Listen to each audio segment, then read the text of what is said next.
Fait que voilà, concernant les racines de pissenlit, l'étape la plus mouillante a été faite. Donc, gros jet d'eau, petite brosse.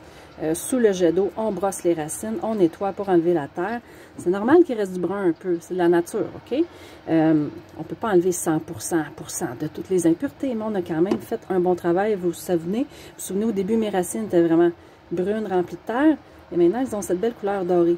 Donc, ça ressemble à ça. J'en ai récolté plusieurs, des petits morceaux, des gros. Il y en a que je laisse quelques radicelles, j'écoute mon feeling. J'ai enlevé les feuilles. Donc, les feuilles poussées ici. Alors, on a notre racine de pissenlit. Moi, ce que je fais, c'est que je les étends au soleil dans un panier, un rack, peu importe. Moi, je prends une caissette comme ça, trouée. Je vais les étendre au soleil aujourd'hui afin de... aujourd'hui, quelques heures, afin que l'eau du lavage puisse s'évaporer le plus possible, puisse être éliminée. Et ensuite, je vais les couper en plus petits morceaux et je vais les installer dans mon déshydrateur.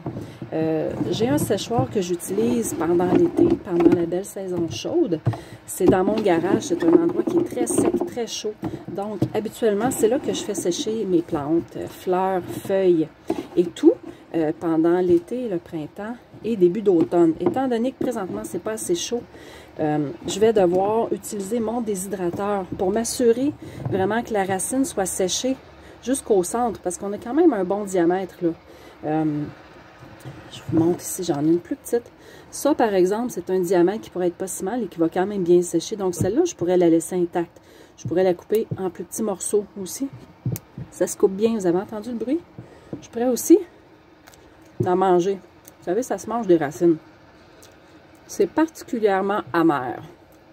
Le pissenlit, c'est très amer. J'aime beaucoup. Excellent pour la digestion. Alors, comme celle-là est plutôt grosse en son centre, ben, je vais la couper sur le sens de la longueur. Un peu comme celle que j'avais tout à l'heure qui était fendue. Bon, je ne la trouve pas. Par exemple, je prends celle-ci, qui est déjà fendue. Avec mon couteau, je vais venir la couper ici, sur le sens de la longueur. Couper en deux, donc ça va sécher plus facilement. Je vous montrerai plus tard de quoi ça a l'air, mais pour l'instant, j'ai quand même un beau rack ici, rempli de racines que je vais bien étaler comme il faut, installer au soleil quelques heures pour les faire sécher. Sécher en gros, hein, on comprend, pour faire évaporer l'eau, parce que moi j'ai passé ça au gros jet d'eau, j'ai brossé, donc ça a besoin d'un peu plus de séchage avant que je les coupe en morceaux et que je les mette dans mon déshydrateur pour les faire sécher complètement. Donc je vous montrerai dans le déshydrateur rendu là ce que ça fait. Vous voyez, j'en ai une ici qui est déjà fendue en deux. Donc, je vais la fendre un peu comme ça, au couteau, par exemple. Et ça va être beaucoup plus facile à sécher. On en profite pour voir l'intérieur. Le pissenlit poussait comme ça. Ses feuilles étaient ici. Vous voyez? Le cœur de la racine ici, c'est pas magnifique. Plein de belles médecines pour nous. Gratuit en plus. Qui n'a pas de pissenlit sur son terrain? Levez la main. Je vois pas de main levée. Tout le monde a des pissenlits. Bien entendu, là, on va parler de pesticides et compagnie. Vous récoltez vos pissenlits dans un endroit qui est sécuritaire, un endroit où vous savez qu'il n'y a eu aucun arrosage chimique. OK? On s'entend? Parce que tout ça va se concentrer dans la racine. On ne veut pas manger des racines qui ont été contaminées. Peu importe par quel contaminant, que ce soit des pesticides, que ce soit parce que c'est un terrain qui a déjà utilisé comme lieu d'entreposage, qu'il y a eu des déversements, qu'il y a eu des voitures stationnées là, on ne récolte pas ces pissenlits-là. Les pissenlits que je récolte sur mon terrain, c'est des pissenlits que j'ai laissés aller tout l'été.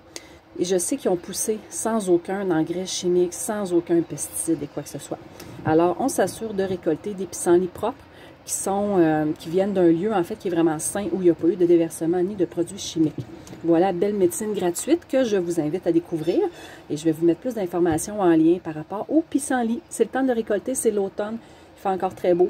C'est pas trop froid, donc profitez-en. C'est gratuit et il y en a plein partout. Bonne journée!